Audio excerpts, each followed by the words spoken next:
Hai semua, kembali lagi di channel saya. Video kali ini adalah kalkulator pembagian ya. Jadi kalkulator Arduino yang khususnya pembagian. Kalian mungkin sudah melihat video sebelumnya, tiga video sebelumnya ya, dimana ini beberapa rangkaian video nanti yang akan saya buat.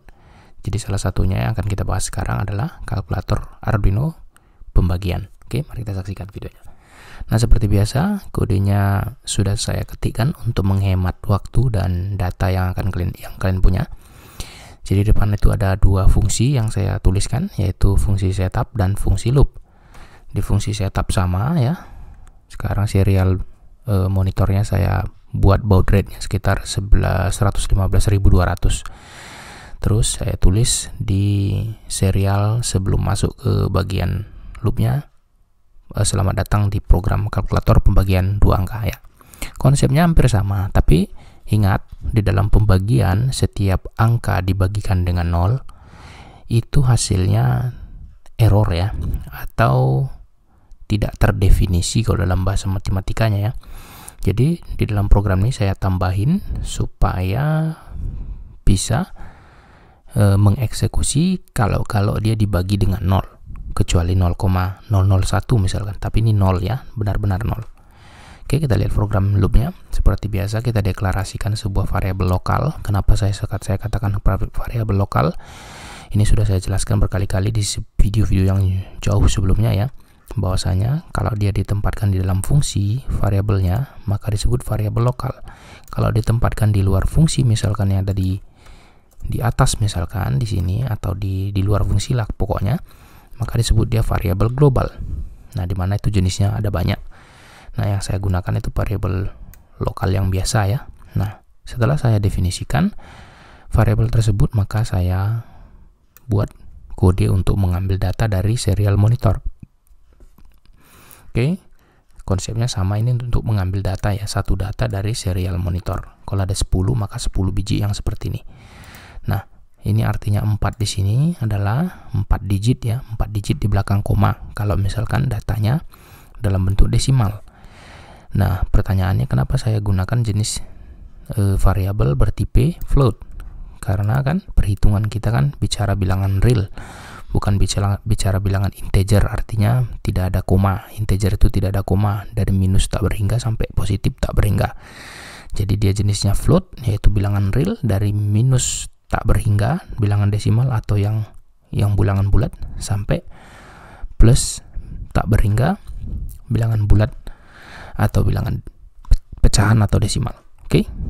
Nah, itu artinya 4. Demikian juga ini untuk yang B sama. Lalu setelah itu saya masukkan ke persamaan atau rumus ya dalam bentuk B. Nah, di dalam rumus ini tadi saya katakan kalau dia yang di bawah atau penyebutnya bernilai 0, yaitu ini, maka tulis perintah pembagian, hasil pembagian error. Oke. Nah, tapi kalau misalkan dia tidak 0 yang di bawah, maka lanjutkan perhitungan ini.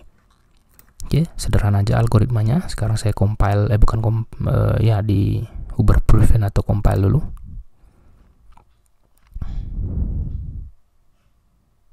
Berhasil, gak ada error. Sekarang saya upload.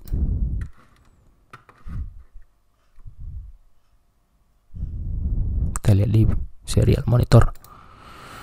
Oke.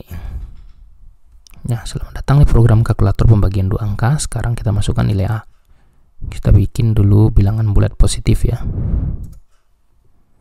9 dibagi 9 dulu. Hasilnya 1. Ya, benar. Sekarang bilangan bulat negatif 8 dengan kita katakanlah negatif 12. Hasilnya 0,667 atau 0,67 ya. Coba kita masukkan bilangan desimal positif 0,098 misalkan.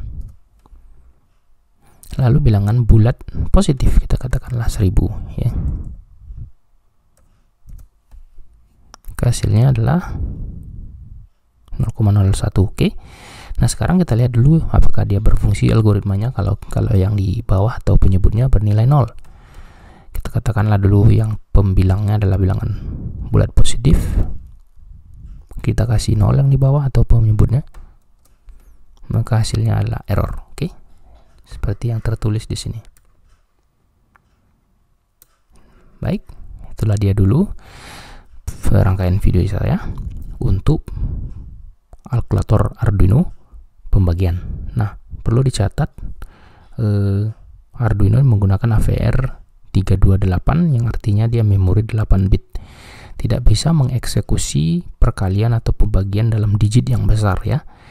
Jadi perlu kalian catat, ini hanya untuk ya kita katakanlah tidak terlalu detail ya, tidak bisa dipakai untuk yang namanya eksperimen tingkat tinggi. Tapi saya sudah siapkan kok yang ESP32 untuk kita lihat nanti perbandingannya di video selanjutnya. Selanjutnya maksud saya, karena nanti ada program yang butuh memori besar dan kemampuan yang besar ya. Jadi saya gunakan nanti ESP32. Tunggu aja seri videonya. Oke, sekian dulu dari video saya. Terima kasih sudah menonton. Mudah-mudahan berguna bagi kalian semua. Kalau berguna boleh kalian like, subscribe, klik tombol komentar kalau misalkan ada pertanyaan, dan bagikan ke mana-mana. Sampai jumpa di video saya selanjutnya. Dah.